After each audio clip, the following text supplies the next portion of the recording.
감사합니다. 예, 우리 찬양대에 올해 중학교 들어가는 정음이가 우리 함께 찬양하게 되어서 너무 더 기쁩니다. 감사합니다. 네. 저도 중학교 들어가니까 그 찬양대 목사님 아들이 고등학교 교사였는데 저보고 중학생이 됐으니까 찬양대 하라고, 그래서 제가 찬양대 앉았는데 그 찬양대 앉으니까 그 멜로디 부르면 안 되잖아요. 멜로디는 소프라노니까 여자들이 하는 거고 베이스를 하래요. 그래서 베이스를 하는데 해본 적이 있습니까? 그리고 제가 성대도 약하고 하니까 입만 뻥긋뻥긋하고 서 있어도 된대요. 그래서 제가 시작했던 게 중학교 1학년인데 우리 정민이를 보니까 참 옛날 생각이 나는데 좋은 신앙의 추억이 될 수 있기를 바랍니다. 여러분, 우리는 언제나 무슨 일과 어려움, 한계들을 만나고 살아갑니다. 저도 그러고 보니까 2001년에 제가 미국 선교사로 이렇게 가서 8년 동안 사역을 하다가 이렇게 여러 가지 이런저런 일들을 만나고 이런 중에 결정적으로 영주권 문제가 생겨서 미국을 떠나지 않으면 불법 체류자가 되는 참 그런 상황이 벌어져서 아무리 변호사를 통해 알아봐도 결국은 한국을 떠나 있어야 영주권이 나오니까 한국에 6개월 정도 나갔다가 받고 들어오라. 그래서 들어온 제가 2009년 7월에 제가 한국에 들어왔지요. 지금으로부터 14년 전입니다. 그죠?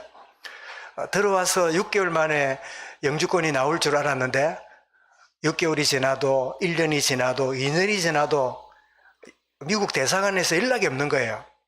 그런 중에 참 진주에 한 1년 반 정도 이렇게 이렇게 생겨진 교회를 돌아보고 이러다가 2년 반 만에 영주권이 나와서 드디어 이제 영주권을 받았으니까 다시 미국으로 가야 되겠다. 그런 마음을 갖고 있는 중에 참 우리 진해임마누엘 교회에 참 도움이 필요하다는 그런 이야기를 제가 듣고는 기도하는 중에 내가 여기에 한 1, 2년 좀 돕고 좀 교회가 세워지면 내가 다시 그렇게 미국으로 가면 되겠다.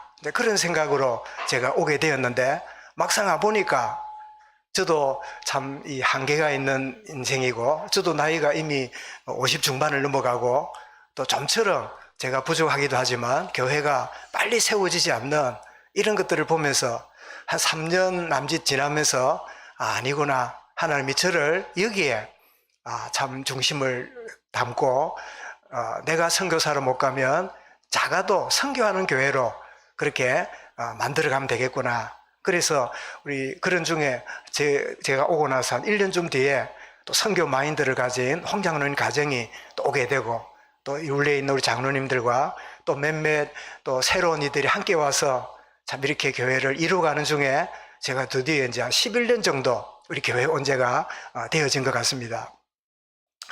근데 저는 영주권을 받았으면 또 미국에 가서 한국에 목회하듯이 교회가 부흥하고 또 함께 성도들이 마음을 모으고 그랬을 텐데 왜 이런 일들이 저렇게 원치 않는 또 변호사가 서류를 진행할 때 왜 그걸 놓쳐가지고 내가 불법 체류자가 되고 이런 경우를 돌아보게 될 때 그렇습니다. 이게 내게 있어야 될 당연한 일이었어요.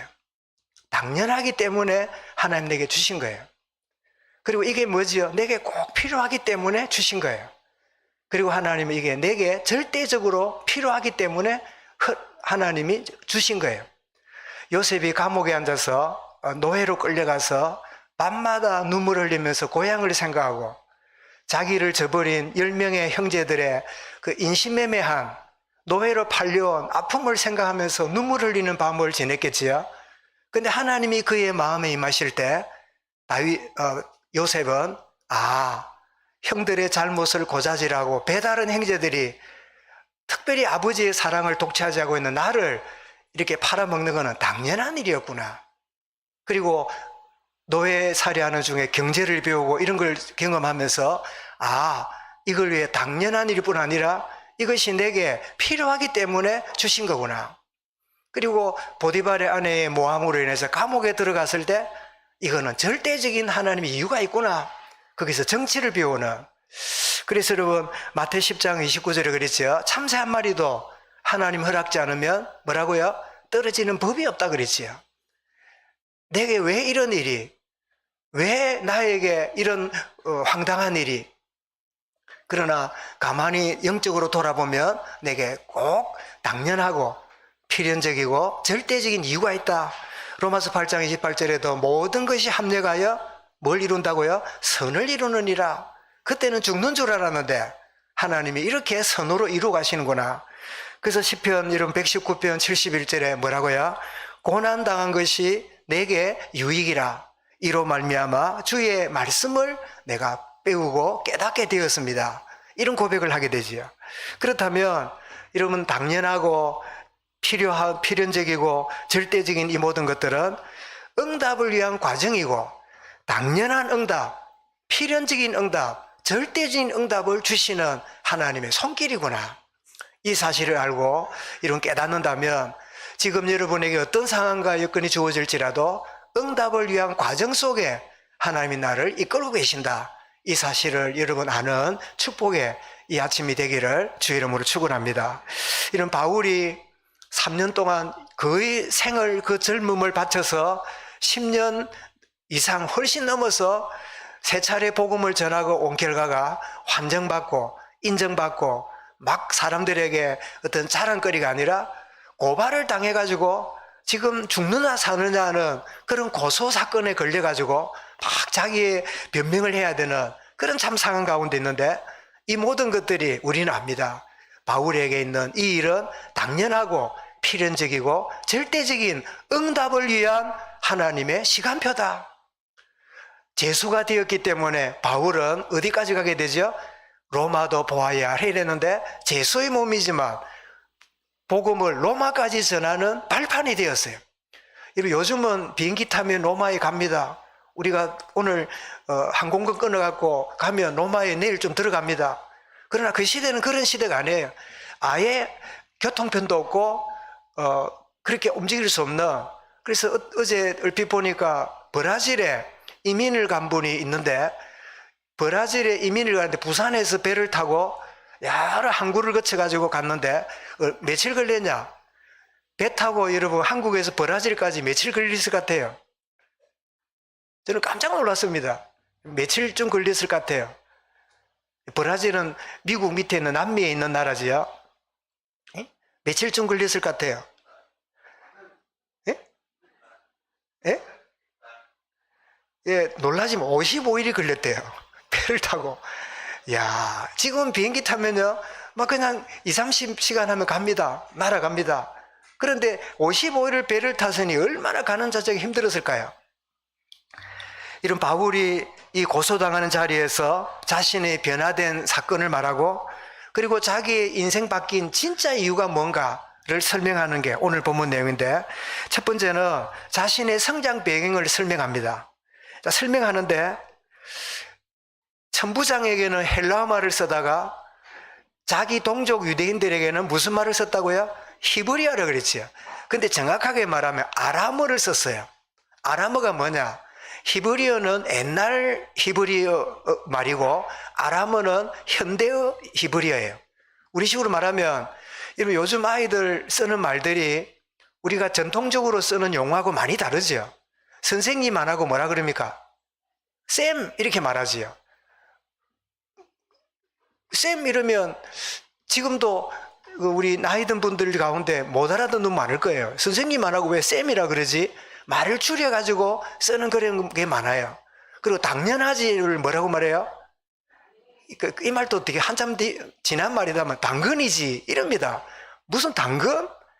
우리 이제 구생세대는 당근 이러면 당근 생각나지요. 여러분 한번 물어볼까요? 그 먹는 것 중에 노랗고 긴 거 그게 뭘까요? 예? 예, 바나나 하면 신세대라. 주로 보면 단무지 이래요. 이게 이제 오래된 분들이고 기성세대는 단무지라 그러고 젊은 세대는 당장 바나나 그래요. 우리 차 근사님이 지금 신세대라. 바나나 나오는 거 보면. 그렇듯이 히브리 말을 쓰는데 아람어를 쓰니까 그게 훨씬 더 가까이 다가오겠지요. 무슨 말이냐니까 군대 하나 저 쫄병이 왔는데, 야, 너 고향이 어디야? 이러면 저는 부산인데요, 광주인데요, 뭐 대전인데요, 이래 말하면 반가운 고참들이 있어요. 누굴까요? 예? 예를 들면 대전에서 온 쫄병이 있으면 누가 제일 반가울까요? 대전에 살던 고참이 제일 반갑니다. 이리 와봐. 너 우리 어느 동네야? 하고 바로 들어갑니다. 그죠? 바울이 이렇게 아람어를 쓰므로 뭐라고요? 더욱 조용하게 들었더라. 이 사람이 남이 아니구나. 우리와 같이 통하는 사람이구나. 이런 걸 보게 되죠. 그러면서 나도 유대인이지만 길리기아 다소에서 태어나서 성장했다. 그래서 내가 히브리어도 쓰고 헬라어도 쓰게 된 이유를 말하는 거죠. 말하자면 한국인인데 미국에서 태어난 거예요. 핏줄은 한국인데 언어가 미국이니까 그 아이는 뭐를 잘해요? 한국말도 쓰고 영어도 잘하는 거지요. 그러면서 유대로 유학을 와가지고 율법학자였던 가말리엘 문화에서 엄한 율법을 배워서 교육을 받았고, 그 교육받은 대로 나도 열심을 내면서 살았다. 그렇게 말하는데 바울이 쓰는 용어가 부형들아, 이런 말을 씁니다. 오늘 1절에 그랬죠. 부형들아. 이 부형들아, 이 말은 정확하게 말하면 제가 적어놨죠. brothers and fathers. 형제들과 부모님들이요. 이렇게 나가는 거죠. 아마 자기보다 나이 많은 사람이 있었겠죠. 그런데 이 고백이 서대반이 돌에 맞아 순교했는데 돌을 던지는 유대인들에게 던졌던 말이 뭐냐? 부형들아. 이렇게 서대반이 던졌던 말이 부형들이었어요. 여러분, 이 말이 공감하는 용어를 사용하고 있지요. 여러분, 우리가 구원받았고 하나님 자녀지만 이 언어 사용이 굉장히 소중함을 보게 되지요. 지지난주에 우리 루센터, 우리 편집사님 회사 이름이 바뀌었는데요. 빛나다 하는 이름으로 바뀌었는데, 그 직위 예배를 드리고 점심을 먹으러 이제 가서 음식을 먹고 나서 나오는 길에 보니까 나이가 한 70 중반쯤 되는 그 모친이 막 그 김치를 담고 있는데 김치가 총각김치예요. 그래서 내가 나오면서 그 집사님이 우리는 안 주고 이러니까 금방 담아서 못 준대. 그러니까 내가 그랬어요. 총각이 없으니까 안 줬겠지. 그래서 웃고 지났는데 벽에다가 이 식당이 오랫동안 전통 있는 식당이라고 붙여놨길래 부모님 식당을 이어받아 했느냐 물어보니까 그게 아니고 제가 어릴 때부터 젊을 때부터 이 식당을 수십 년을 했대요. 그래서 하는 말이 지금 할망구가 다 됐지만 이래 말해요. 자기를 보고. 그래서 제가 그랬습니다. 그래도 할머니 아직도 고운 티가 있습니다. 이랬더니 얼굴이 확 밝아지더니요. 봉투에 싸가고 그 총각김치가 우리 집에 가지고 어제까지 먹었어요. 이런 한마디가 사람을 움직이는 말이, 나는 김치 얻어먹으려 한 말이 아니에요. 그렇다고 할머니 아직도 곱습니다 이러면 욕하는 거잖아. 70 중반 된 할머니 보고 곱습니다 이러면, 그죠? 나도 그 말하다 이까지는 과하다 싶어서 끝말이 뭐냐? 고운 티가 납니다. 그러니까 그 말이 내가 보니 적절한 것 같아요. 여러분, 한 단어가 쓰이는 이 용어가 굉장히 중요하지요. 그래서 로마서, 고린도전서가 아닙니다. 로마서 12장 15절에 보면 즐거워하는 자들과 즐거워하고 우는 자들과 함께 울라. 공감할 줄 아는. 그래서 우리는 위로 하나님을 섬기면서 서로를 돌아보고 공감할 줄 아는. 지난번에 말씀드렸지요. 우리 재직 세미나 때 공감하는 단어 2가지가 있다 그랬지요. 첫 번째 뭡니까? 예? 첫 번째 뭐지요? 예, 한번 따라하겠습니다. 그렇구나. 예, 그랬구나. 이러는 거예요. 두 번째는 뭐지요? 힘들었겠네요. 아무것도 몰라도 이 2가지만 써도요, 굉장히 공감하는 말이 돼요. 그지? 저도 가끔 전화가 오거나 이러면 뭐 그냥 업무적으로 전화를 주고받고도 있지만 가끔 보면 목사님 몸은 좀 어떻습니까? 이러면 괜히 번거로운 그걸 묻구나 싶으면서도 이분이 평소에 관심을 많이 갖고 있구나, 이런 뜻이 제 마음에 다가와요. 그죠? 그랬구나. 힘들었겠네요. 여러분, 낯선 우리 성도들 혹은 오랜만에 오거나 이러면 뭐 저 사람은 어디다 올 건가 이러고 싶은데 뭐 이럴 때 그랬구나. 이 말은 그렇게 하면 사람들이 내게 관심을 갖고 있었구나. 그걸 들어보니까 힘들었겠네. 이러면 어떻게 해요? 내게 참 그 누구보다도 마음을 가지고 있구나. 이런 복음 전하는 이 바울이 이렇게 부영들아 다가가면서 공감할 줄 아는 이런 거 가운데 있는데, 그렇게 이제 공감을 시켜놓고, 두 번째는 나는 이렇게 열심히 살았고 잘 배웠지만 복음 가로막는 나의 삶이었다. 그 이야기를 하나 찔러 들어갑니다. 종교 생활했던 결과가 무엇인가를 이야기를 하면서 내 이야기를 하고 있지만 이 이야기는 누구 이야기예요? 자기를 비난하는 사람들을 향하여 일종의 참 다가가는 이제 다리 놓기 하는 그런 이제 고백이지요. 배운 율법의 기준을 가지고 복음을 방해 막혔고 사람을 죽이고 감옥에 쳐넣는 일을 내가 했다.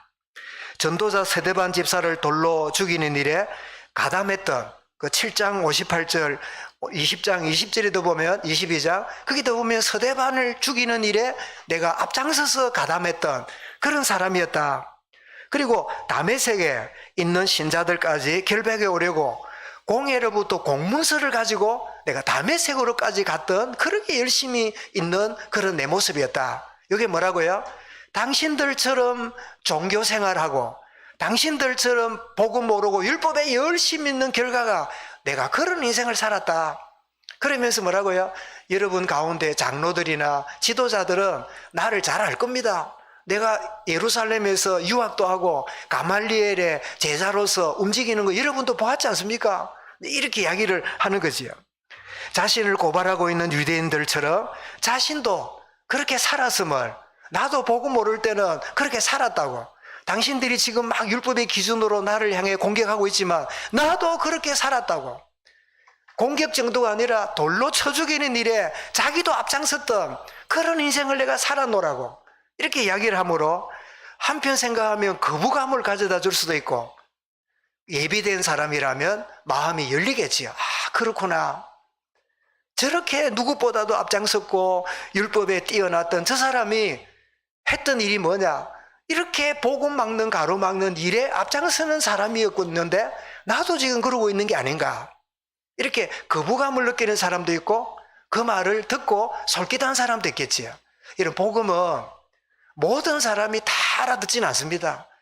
복음이 어떤 사람에게는 참된 복된 소식이지만 어떤 사람은요 굉장히 불쾌한 이야기예요. 복음이면 다냐? 이렇게 살아야지. 복음이면 다냐? 이렇게 행해야지. 뭐 영적인 게 다냐? 세상에 돈이 있어야지. 이런 생각 가진 사람에게는요 오직 그리스도 복음 이야기가 확 안 다가와요. 기분 나쁘게 들려요. 별로 그래 썩 달갑게 들리지 않아요. 이렇게 살아야 되지, 저렇게 살아야 세상 성공하지, 이런 자기의 신념 기준이 강한 사람에게는요 이 복음이 확 다가오지 않고 거부감으로 다가올 수 있는 그런 또 다른 특징이 있지요. 어쨌든 바울은 자신이 복음 알지 못하고 율법에 꽉 사로잡혀서 그 기준, 그 잣대를 가지고 실컷 하나님을 위해서 했다고 했지만 결국은 복음 가로막고 하나님을 등지는 일을 내가 했다. 그런 이야기를 하면서 그랬는 내가 어떻게 이 복음을 전하는, 어떻게 이 복음 전하는, 또 복음 전한다고 여러분에게 고발까지 당하는 자리까지 들어왔느냐, 그 사건을 간증합니다. 그 사건이 뭐죠? 자신이 어떻게 회심했는가를 사도행전 9장에 있는 그 사실을 22장에서 간증을 하는 내용이 들어옵니다. 내가 복음 속으로 들어오게 된 거, 어떻게 들어왔냐? 자, 내가 다메섹으로 가는 중에 호련히 하늘로부터 밝은 빛이 임했는데 그 빛을 보고 뭐라고요? 큰 빛이라고. 여기 빛이란 말은 태양빛이 가릴 수 없는 더 강한 빛이 자기에게 임했다는 거예요. 내가 비침을 보게 되었다. 그래서 빛을 받는 순간에 분위기를 보니까요 시력이 간 같아요. 앞을 보지 못해요. 여러분, 사람이 갑자기 앞을 보지 못하면 몸이 어찌 됩니까? 정상적으로 걸을 수 있습니까? 넘어집니까? 금방 넘어져요. 균형을 모르니까요. 그래 넘어졌는데 그때 무슨 일이 벌어집니까? 소리가 들립니다. 소리가 들려요. 사울아 사울아 네가 나를 왜 핍박하느냐. 원래 본명이 사울이거든요. 사울아 사울아 네가 왜 나를 핍박하느냐. 그때 여러분 적극적으로 뭘까요? 당신이 누구십니까? Who are you? 누군데 내게 이렇게 빛으로 소리를 임합니까? 이렇게 물을 때만 해도 이분이 부활하신 예수님이라는 사실을 짐작했을까 안 했을까요? 예, 우리 애들 그럽니다. 1도 없어요. 조금도 짐작도 할 수 없는, 만약 짐작하거나 의문이 있었다면 이렇게 교회 핍박하는 앞잡이가 안 됐겠지요. 누굽니까? 아마 천사쯤이라고 생각했겠지요. 그런데 무슨 이야기입니까? 그렇게 당신이 누굽니까? 물었을 때 8절에 뭐라고요? 나는 네가 핍박하는 예수라. 여러분, 이 말을 듣는 순간에요, 인생에 완고한 그의 틀이 확 깨어진 인생 전환점이 일어났어요. 여러분, 부활의 주님이 여러분에게 임하셨습니까? 여러분, 생애가 바뀌어요. 가지고 있는 기준이요, 무너져요. 내가 옳고 이게 진리인 것처럼 생각하는 모든 게 다 가치 없는 일이구나. 정말 헛된 바벨탑을 쌓았구나. 이것 때문에 세상적으로 인정받고 열심히 했지만 진짜 가져다 못한 참 평안을 얻지 못하는 이유가 구원의 은혜 가운데 있지 못했기 때문이구나. 이 사실을요, 그 한마디에 한순간에 인생이 바뀌어지는 인생 전환점의 축복이에요. 자주 말씀드리겠습니다만, 저도 억지로 끌려간 고등학교 2학년 여름방학 때 수련회에 끌려갔는데, 그 수련회 제목이 뭐냐? 창세기 3장 9절에 아담아 네가 어디 있느냐? 그게 수련회 현수막에 붙었어요. 네가 어디 있느냐? 내가 어디 있느냐? 그래서 저는 어디 있냐기는 어제 앉았지 뭐. 어디 있기는 수련회 참석했지. 네가 어디 있느냐? 나 고등학교 2학년인데요. 그냥 물리적인 그 생각으로 그 수련회를 참석했어요. 월요일 가고 화요일 가고 수요일 가고 목요일 지나면, 목요일 지나서 금요일 날 아침 먹고 집에 가요. 그런데 목요일 밤이 됐는데 그날은 잠을 안 자요. 철야기도 안 돼요. 그래가 모여가지고 철야기도 찬송 부르고 기도하고 찬송 부르고 기도하고 이러는데요, 저는 저 어디래 될까요? 어디 창문가에 어디 막 식당한데 막 멀찌가에 앉아갖고 있는 가운데 3,000명이 앉았으니까 막 여름에 열기도 많을 거예요. 옛날에 에어컨도 없었고 그런 때니까. 그래 앉아 있는데요, 찬송 부르고 기도하는데요, 근데 부활의 주님이 저를 찾아오셨어요. 네가 어디 있느냐는 질문은 내 몸뚱아리가 아니라 하나님 떠나고 제 가운데 살고 있는 너의 진짜 모습이, 너의 내면의 자리가 어디 있느냐? 그럴 때 이 아담이 뭐라고요? 주여 내가 범죄하였으므로 두려워 숨었습니다.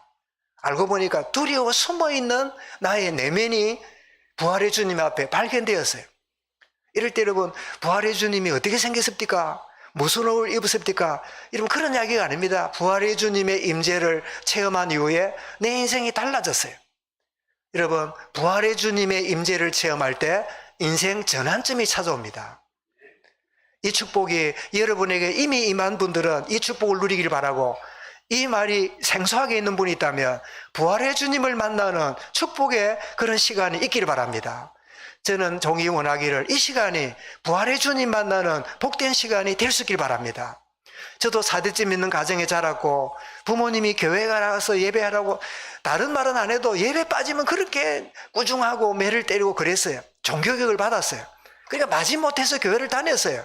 안 가면 큰일 나고, 그러다 보니까 나중에는 부모님의 요구보다도 이제 머리가 커져가니까 교회 안 가면 벌 받을까 하면 두려움 때문에, 교회 안 가면 천벌 내릴까 하는 것 때문에 또 교회를 가요.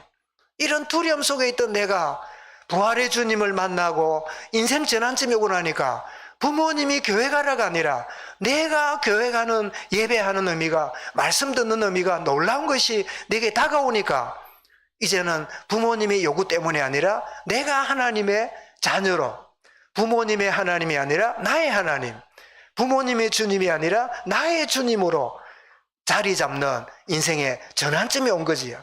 이런 축복이 특별히 모태 신앙 가운데 있는 우리 젊은이들에게 인생 전환점의 축복이 여러분에게 속히 임할 수 있기를 주의 이름으로 축원합니다.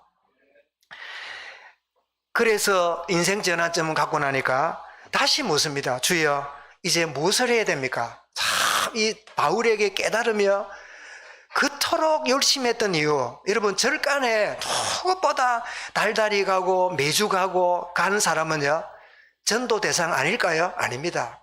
그 사람이야말로 진짜 뭐를 기다린 사람이에요. 아니 사울초파리는 한 번가 등 하나 달면 끝이라 하면서 불교 신자라 말한 사람이 태반인데 매주마다 가서 목욕하고 가서 빌고 삼천불 절을 하고 그런 사람 있잖아요. 그런 사람일수록 복음 받을 수 있는 확률이 더 높아요. 이게 우리 생각의 틀을 바꿔야 돼요. 저 사람은 절대 예수 믿을 사람만이 아니에요. 뭔가를 남달리 찾고 있는 구도자예요. 뭔가를 찾고자 하는 몸부림을 치고 있는 거예요. 그런데 거기 가서 아무리 반복해도 있을 듯이 없는 아지랭이를 잡고 다니는, 달 신기루를 잡고 다니는 그런 인생을 사는데, 진짜 길이 내가 길이요 진리요 생명이니 나로 말미암 정권 아버지께로 올 자가 없느니라, 이 한마디는요, 그거 좋네요, 참 듣기 좋네요 하는 물에 물탕 같은 그런 사람보다 오히려 어떤 깊은 종교에 빠진 사람일수록 진짜 복음을 받아들일 수 있는 가능성이 있다. 일단 아멘 해놓으시 바랍니다. 이게 우리 생각을 바꾼다니까요. 내가 복음을 갖고 있으면서도 저 사람은 안 받을 거야, 저 사람 받으면 딴소리 할 거야, 저 사람 싫어할 거야, 이런 우리의 선입관 때문에요, 복음을 내려놓는 경우들이 얼마나 많은지 몰라요. 다시 묻습니다. 주님, 내가 무엇을 하리까? 주님 만나자마자 사명의 자리로 들어왔어요. 주님, 이제 어떻게 살아야 됩니까? 이게 하나님을 위하고 하나님께 잘한다고 살았는데 이게 아니라면 어떻게 살아야 된단 말입니까? 그때 너를 위해서 기도하고 있는 사람이 있는데, 직가 다이렉트 글이죠. 우리 여러분 창원대로가, 우리 창원 넘어가면 창원대로가 나오잖아요. 창원대로 길이가 몇 킬로지요? 우리 창원 사는 분 알겠지요? 13km. 제가 듣기로는 동양에서 도심지의 직선 거리 중에 아마 제일 긴 거리로 제가 알아요. 박정희 대통령이 아주 전략적으로 이 길을 만들어 가지고 나중에 전쟁 나면 활주로로, 비행기 내려앉는 활주로로 썼다 그러지요. 그 직가, 이 쭉 바로 되어 있는 직가 옆에 아나니아라는 사람이 기도하는 중이다. 그를 찾아가라. 그러면 너가 무엇을 해야 될지 너에게 알려주리라. 사는 여러분, 주님은 복음을 받게 하는 사람도 있고요, 복음 받고 뭘 해야 될지를 고민하는 사람을 여러분에게 붙일 수도 있습니다. 이해가 되십니까? 먼저 복음을 받게 할 사람도 있지만요, 복음 받았는데 교회는 다니는데 신앙생활 하는데 이건 아닐 건데, 이런 식으로 믿는 거 아닐 건데 내가 뭘 위해 남은 생에 살을 건가 고민하는 사람이 우리 교회에, 여러분 옆자리에, 직장 속에 앉아 있다면 어떻게 해요? 아나니아는 그 사실을 말해줘야 돼요. 여러분, 이 시대에 복음 전하는 전도자가 되거나 복음 받고 뭘 해야 될지 고민하고 있는 자에게 하나님의 뜻을 전달하는 이 시대의 아나니아가 될 수 있기 바랍니다. 아나니아가 만나졌을 때 여러분 12절부터 16절에 쭉 나오지요. 봤을 때 뭐라고 말합니까? 12절부터 이 바울이 이제 주님께 돌아온 다음에 들어왔을 때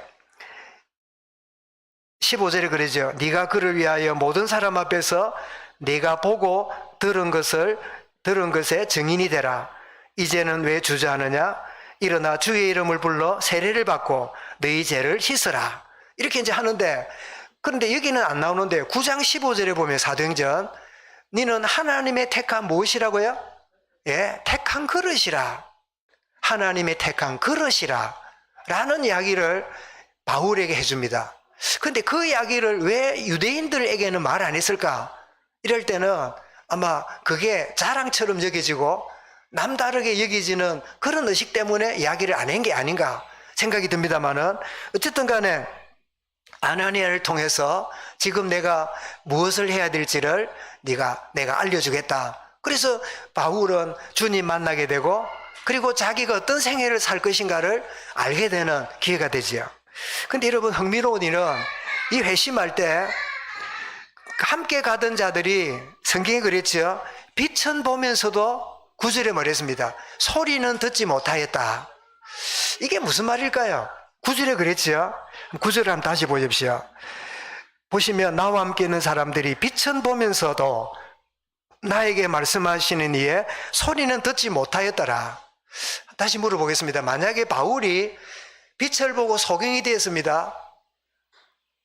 그런데 그 길로 소리를 듣지 못했다면 바울은 어떤 상태일까요?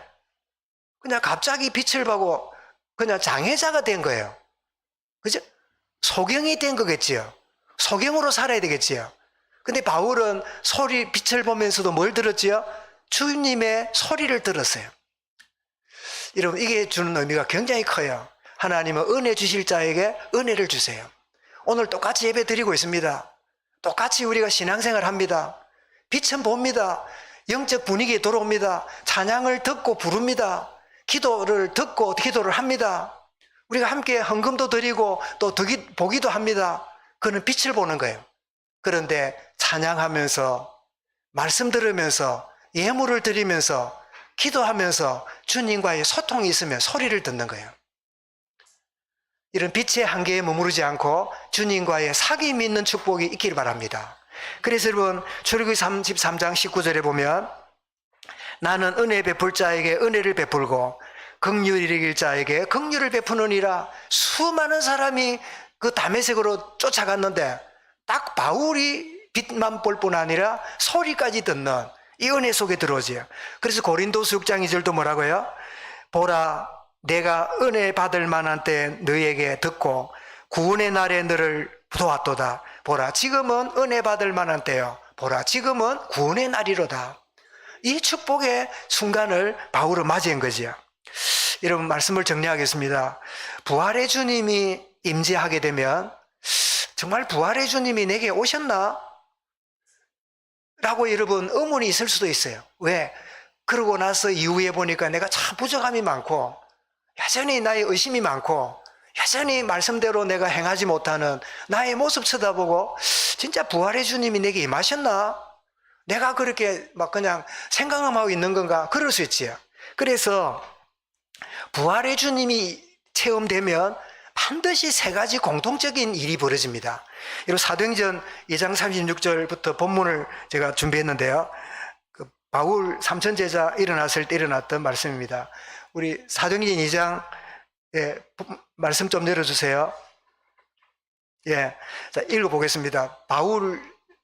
베드로의 삼천제자 일어났을 때 역사입니다. 32절부터 읽어보겠습니다. 시작. 그런저 이스라엘 온 집이 정령이 알지니 너희가 십자가에 못 박힌 예수를 하나님이 주와 그리스도가 되게 하셨느니라 하니라. 37절입니다. 시작. 저희가 이 말을 듣고 마음에 찔려 베드로와 다른 사도들에게 물어 가로되 형제들아 우리가 어찌할꼬. 예, 보십시오. 이 말을 듣고 마음에 찔려 뭐지요? 소리를 들은 거지요. 주의 음성을 들은 거지요. 그럴 때 형제들아 우리가 어찌할꼬. 반드시 주님 앞에 서게 되면요 내 삶이 바뀌는 결단이 일어납니다. 그랬더니 38절입니다. 시작. 베드로가 가로되 너희가 회개하여 각각 예수 그리스도의 이름으로 세례를 받고 죄의 사함을 얻으라. 그리하면 성령을 선물로 받으리니. 39절입니다. 약속은 너희와 너희 자녀와 모든 문대 사람 곧 주 우리 하나님이 얼마든지 부르시는 자들에게 하신 것이라 하고. 여기에 세 가지가 나옵니다. 첫 번째 뭐지요? 내가 죄인임을 깨닫고 철저하게 자신의 무력감을 깨닫게 됩니다. 나는 막 대단해. 나는 성공자야. 나는 막 하나님 없어도 살아. 이랬던 난데 철저하게 나는 죄인이고 자신이 무력한 존재임을 깨닫게 돼요. 이게 부활의 주님 만난 첫 번째 공통적인 고백입니다. 그래서 바울도 로마서 7장 24절에 뭐라고 말했지요? 오라 나는 공고한 사람이로다. 누가 나를 이 사망의 몸에서 건져내랴. 자기는 세상적으로 자랑거리가 많았던 사람이에요. 그런데 부활의 주님 앞에 서니까 나는 뭐예요? 공고하다 말은 불쌍하다 이 말이에요. 불쌍한 사람이구나. 두 번째입니다. 그러면 죄를 깨닫습니다. 불교인도 깨달아요. 불교인도 108번에 깨닫고 가서 어떻게 합니까? 자기 고행으로, 자기 노력으로, 자기 수행으로 죄를 씻는다고 들어앉아 있는 거예요. 그게 여러분 죄를 깨닫는까지는 가는데요 해결하는 방법은 모르는 거예요. 자기 노력으로, 자기 공로로, 선행으로 덕을 쌓는 걸로 해결한다 생각해요. 업보를 갚는다 생각해요. 아니요, 복음은 뭐지요? 두 번째입니다. 오직 십자가의 피로 죄 씻음을 받고 회개하는 그래서 구원의 자리로 돌아오는 게 두 번째 일이 벌어집니다. 나는 죄인이구나. 나는 무익한 종이구나. 그런 나를 위하여 주님 십자가에 보혈의 피를 흘려주셨구나. 주여 나의 죄를 씻어주신 은혜에 감사합니다. 주여 나의 죄를 용서하옵소서. 회개함으로 구원의 자리에 들어와요. 그래서 첫 번째는 뭐죠? 죄를 깨닫는 겁니다. 두 번째는 뭐죠? 회개하고 구원의 자리에 들어오는 겁니다. 그리고 세 번째입니다. 이때 성령님이 오셔서 새로운 삶, 목적이 있는 삶으로 내 인생을 이끌어감을 그때부터 누립니다. 주인이 바뀝니다. 지금까지는 내 영, 나의 지식, 나의 경험이 내 삶의 주도권을 가졌어요. 그런데 이제부터 누구요? 하나님의 성령이 내 안에 오셔서 내 삶을 이끌어 가십니다. 물론 우리는 때로는 거부하고 성령이 요구하는 것을 무시하고 분명히 하나님이 이걸 원하는데도 불구하고 내가 해왔던 많은 것 때문에 의도적으로 누르고 살다 보니까 성령이 우리 안에서 뭐예요? 탄식하세요. 말할 수 없는 탄식을 하세요. 심지어 가면 어떻게 해요? 성령을 근심시켜요. 심지어 어떤 경우냐? 구원받았음에도요, 멀리 떠났으면 성령을 소멸시켜요. 성령이 없어지진 않아요. 굉장히 영향력이 작아져 있어요. 그래서 삶의 주도권이 나한테 있기 때문에요, 성령님이 계시는데도 성령을 소멸하거나 성령을 근시시키거나 성령을 탄식시키면서 내 의도로 살아요. 그런데 여러분, 어느 날부터 성령의 인도받기 시작하면요, 내가 종이 되는 게 아니라 내가 자유자가 돼요. 내가 눌려있는 자가 아니라 평안이 돼요. 시간의 노예가 아니라 시간을 여러분이 누리는, 시간을 관리하는 주도자가 돼요. 여러분, 시간의 노예가 아니라 시간을 주도하는 주도자로 주셨어요. 왜냐?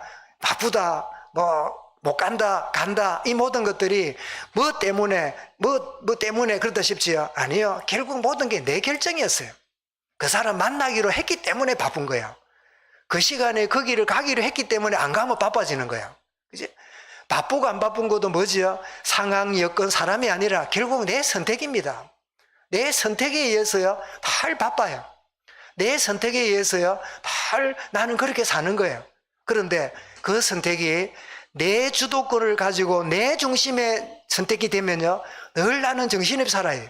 그러나 성령이 주시는 깨달음에 선택을 해가면요, 그때 뭐라고요? 진리 안에 자유하게 돼요. 여유로운 사람이 돼요. 가진 거 없잖아요. 풍요로운 사람이 돼요. 바쁜 사람이 맞잖아요. 그 짧은 시간에 하나님 주신 지혜로 꼭 해야 될 거를 하는 그런 사람이 돼요. 이런 어떤 교수가, 제가 영상 준비하면 다음에 보여드릴게요. 강의실에 왔는데 유리병을 하나 가져왔어요. 가져와가지고 유리병에다가 갑자기 가방에서 골프공을 잔뜩 집어넣었어요. 그래서 물어봅니다. 여러분, 이 병이 어떻습니까? 했더니 가득 찼대요. 그리고 거기다가 조그마한 돌멩이를 넣으니까 돌멩이가 그 사이사이 들어가요. 그리고 꽉 찼어요. 그래, 어떻습니까? 그러니까, 그것도 꽉 찼네요. 그러니까 조금 있으니까 모래를 교수가 갖다 부어요. 모래를 집어넣으니까 모래가 쫙 들어가서 진짜 꽉 찼어요. 그러면서 하는 말이에요. 여러분, 골프공은 가족, 성공, 중요한 거, 직장, 이런 겁니다. 이런 게 있어야 사는 게 맞습니다. 그런데 자갈, 이런 것들이 있어야 여러분이 인간관계를 놓치지 않습니다. 일중심 되다가 사람 모르는, 사람 무시하고 사는 그런 인생 됩니다. 그런데 모래가 뭐냐? 아주 작은 거, 소소한 거, 이런 것들이 모래입니다. 그러면서 하는 말이, 모래부터 꽉 채우면 자갈이 들어갑니까? 못 들어가지요. 자갈 꽉 채워놓으면 골프공이 들어갑니까? 못 들어가지요. 그러면서 하는 말이, 여러분, 자잘한 거 신경 쓰다가 큰일 다 놓친다는 거예요. 저는 깨달았습니다. 하나님이 원하시는 거를 놓쳐버리면 짜잔한 거 복잡하고 정신없이 사는데 되는 거 아무것도 없어요. 허겁지겁 살다가 뭐 하다가 올해 한 해를 보냈는가, 뭐 하다 세월 보냈는가. 여러분, 정말 하나님이 원하시는 굵직굵직한 걸 붙잡으면요, 나머지를 하나님이 책임지시는 거예요. 예. 그래서 그 참 의미 있는 그 강의법이구나. 저도 강의하는 사람이니까 가끔씩은 말만 하지 말고 저런 거 한 번씩 보여주면 확 임팩트 있게 보여지겠구나, 그 생각이 나더라고요. 사도행전 9장 15절에 뭐라고요? 주께서 이르시되 이 사람은 내 이름을 이방인과 임금들과 이스라엘 자손에게 위하여 전하기 위하여 택한 나의 그릇이라. 자신의 죄를 깨닫고 예수 이름으로 회개하고 성령의 내주하심을 보게 될 때 바울에게 임한 게 뭐죠? 나는 내 인생을 위해 사는 게 아니라 주님의 식탁에 쓰임받는 그릇이구나. 주여 나를 주님의 식탁의 그릇으로 사용되게 하여 주옵소서. 정말 주님이, 부활의 주님이 여러분에게도 임하신 이 축복을 계속 누리기 원하고 아직 누리지 못한 일이 있다면 그 축복이 여러분에게 곧 임할 수 있기를 주의 이름으로 축원합니다. 감사합니다. 주님. 참 율법에 사로잡혀 열심을 내었지만 평안이 없으며 모든 사람을 죽이는 일에 앞장섰던 바울이 주님 만난 이후에 부활의 주님으로 인하여 자기 생이 어떻게 바뀌었는가를 고소당하는 자리에서도 증인으로 서고 있음을 오늘 이 아침에 저들에게 보여주신 감사합니다. 우리의 모든 삶이 증인의 인생입니다. 주님이 쓰임받는 그릇으로 쓰임받은 우리의 한 걸음 한 걸음 만남과 모든 일이 되도록 은혜 다하여 주시옵소서. 주 예수 그리스도 이름으로 기도드리옵나이다. 아멘.